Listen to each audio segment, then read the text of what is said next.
Hello everyone, and welcome to our very first episode of Wellness in the Northland. I'm your host Colton Anderson, and with me always the beautiful Serena Pizzala. Thank you. Today we are going to be at your local Super One Foods in Duluth, Minnesota here. Serena, what are we going to be doing at Super One today? Well, today we are privileged to have our very own dietitian from the University of Minnesota-Duluth, Jean Rodvold. She will be taking us through a grocery store tour and giving us helpful tips and hints along the way. Well, let's get over there and get started. Jean, if I were to pick out some healthy greens for salads or something else for a meal, what type of greens would I look for? Well, definitely if you're looking to save money or purchase healthy foods on a budget, you're going to want to look in this bulk area. The pre-cut salads can be more expensive. As you can see, the romaine lettuce is $1.69 for one whole head, as compared to pre-cut romaine lettuce can be anywhere from $2.99 to $3.99. So you are saving quite a bit by chopping it yourself. When you're looking at the variety of lettuces, it's good to choose the brightly colored lettuces and the ones that don't look like they're wilted. Romaine is a nice hearty lettuce that would be good for salads. The green leaf lettuce, this one right here, can be good for putting on sandwiches. This up here is kale. Some varieties of kale. The darker the green, so like your kale, your spinach, your Swiss chard, the more nutrients are going to be in there. So choosing some of those darker greens is going to be a good way to add some variety into your salads, as well as they are good for adding to smoothies and other things like that, stews or soups or stir fries. What would you say the benefits are of pre-packaged lettuces over buying in bulk over there? Is there any differences really, maybe for people on a budget or for time? What would you say? If you're looking to save time or you're too busy to do some of the prep work that is involved with chopping up vegetables, pre-cut lettuces can be a good way to go. They are going to be more expensive, so definitely keep in mind when they're on sale. A lot of the times they'll be buy one get one free or buy one get one for a reduced price, and there's a lot of variety of these. I would definitely pay attention to the ones that have the darker greens in them, so the spring mix with baby spinach or the romaine, or there's even power mixes now that have kale and Swiss chard in them. Those are really great options to give you some very healthy salads. Salads can be healthy, but they can be destroyed with really high-fat creamy dressings. But dressings are an important part because they can provide very heart-healthy fats to your dressing and your diet. So when you're looking at dressings, definitely look for one that is olive oil based or is a vinaigrette type dressing. So those would be things like this champagne vinaigrette or balsamic vinaigrette. Some of these simply dressed marzettis are vinaigrette style. The reason you want to avoid or limit some of these creamier dressings like French and blue cheese and ranch is because they're made with high fat cheeses and dairy products that are high in saturated fat, and not a lot of those healthy vegetable oil fats are in there. So when you're looking at a dressing, for instance this one, you want to flip it around, look at the ingredients, and see what type of oil they're using. You really want to look for one that has extra virgin olive oil in the ingredients. Oftentimes they will have canola oil in them too, which is fine. And double check that there's not a lot of added sugars. Sometimes they add a lot of sugar to dressings, as well as salt. Why would someone want to buy certain fruits and vegetables organic over conventional? What are the differences, and what fruits and vegetables should we look for more organic than not? The benefit of organic produce is that in the farming technique, they're not allowed to use chemicals and pesticides.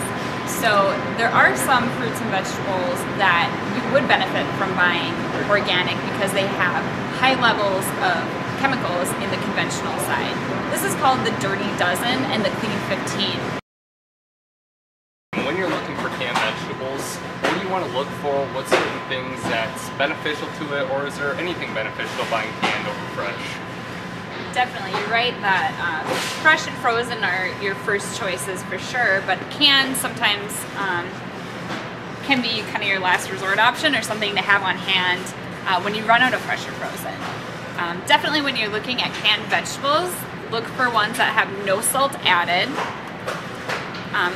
And tomatoes are a great thing to buy canned. Definitely look for the ones that are no salt added, reduced sodium, something like that. So when you're looking at canned beans, you do want to look for the reduced sodium or the no added salt varieties. For instance, this kidney bean has reduced sodium in it. Another thing when you're buying canned beans, it's good to rinse them off. The rinsing process reduces the sodium as well. So if I were to buy a cereal, which one would you recommend the best for my health? So I've got two different cereals here. I have regular Cheerios and post-shredded wheat originals. The great thing about these two cereals is there's no sugar added. You can add your own sweetener to these. You can add stevia to these in powder form, or you can add a little honey, whatever you like.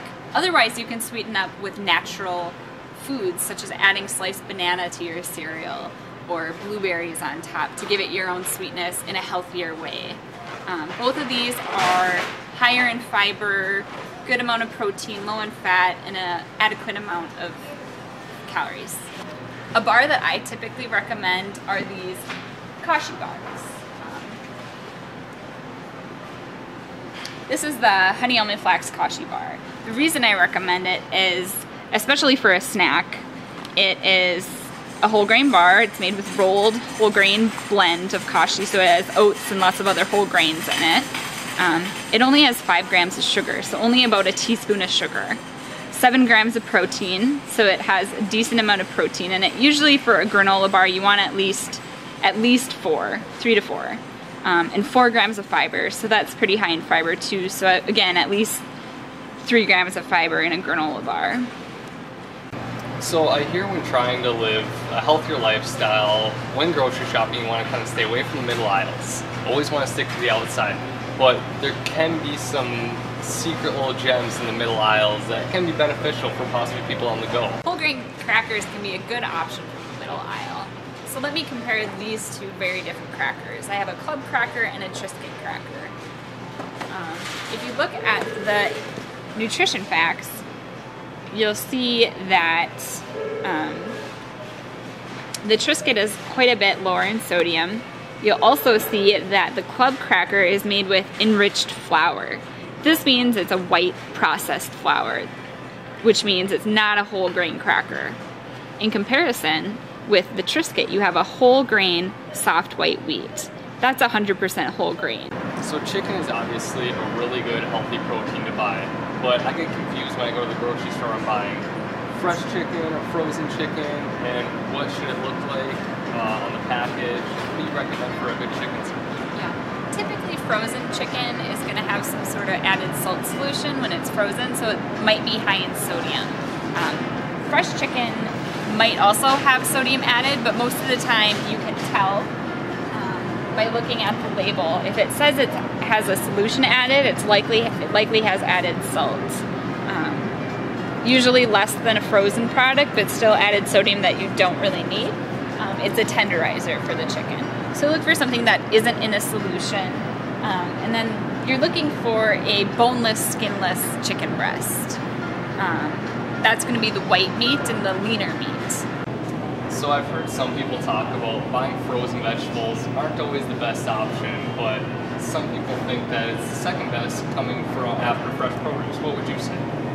Well, actually, frozen vegetables can be even a better option than fresh sometimes, especially living where we live in northern Minnesota, and we don't get a lot of really in-season fresh produce all year long. In the middle of January, February, December, frozen can be a really great option. It's also a great option to just have on hand so you are able to have vegetables at your meals even if you don't have fresh available. Wow, that was a lot of good information. Jean really helped me with the ins and outs of how to shop healthy at a grocery store. Serena, what's a couple of things that you took away from this tour?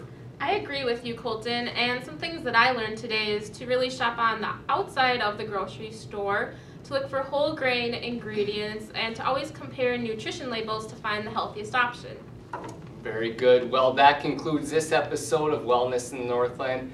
Make sure you guys stay tuned for our next video featuring complementary and alternative medicines right here in Duluth. Thanks for watching.